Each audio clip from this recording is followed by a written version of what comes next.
కరీంనగర్ జిల్లా హుజూరాబాద్లోని ఓ ఇంట్లో అక్రమంగా నిల్వ ఉంచిన డిటోనేటర్స్ పేలి ఇల్లు కుప్పకూలింది. ఈ ఘటనలో ఒకరు మృతి చెందగా ముగ్గురికి గాయాలయ్యాయి.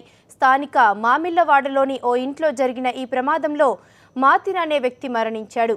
మాతిన్ తల్లి రసూల్, వదిన నీలోఫర్తో పాటు ఆమె కూతురు కూడా గాయపడింది. మృతుడు మాతిన్ హుజూరాబాద్ చుట్టుపక్కల ప్రాంతాలకు జిలెటిన్ స్టిక్స్ సరఫరా చేస్తున్నట్లు తెలుస్తోంది. ఈ క్రమంలోనే ఇంట్లో నిల్వ ఉంచిన జిలెటిన్ స్టిక్స్ పేలి ఉంటాయని పోలీసులు భావిస్తున్నారు. అయితే ఈ ఘటనలో మాతిన్ కుటుంబ సభ్యులు పోలీసులను తప్పుదోవ పట్టించారు. విషయం బయటకు పొక్కకుండా ఉండేందుకు గ్యాస్ సిలిండర్ పేలి ప్రమాదం జరిగిందని చెప్పారు. అయితే ఘటనా స్థలానికి చేరుకున్న పోలీసులు ఇంట్లో పేలకుండా ఉన్న గ్యాస్ సిలిండర్ను గమనించారు. దీంతో పాటు జిలెటిన్ స్టిక్స్కు సంబంధించిన కొన్ని వైర్లు లభ్యమయ్యాయి. మామిళ్లవాడకు చెందిన ముస్లిం వాడలో బాగా శబ్దం వచ్చింది మాకు.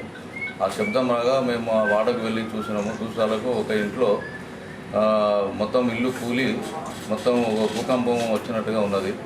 ఆ ఇంట్లోను అడిగితే ఏం జరిగిందంటే ఇట్లా ఏదో మన సిలిండర్ పేలితే ఇట్లా జరిగిందని చెప్పిండ్రు. తర్వాత మేము అంతా అక్కడ వెళ్ళి అదంతా మొత్తం పరిశీలించి చూడగా అలా మన పేలు పదార్థాలు కనపడ్డాయి, వైర్లకి ఇట్లా.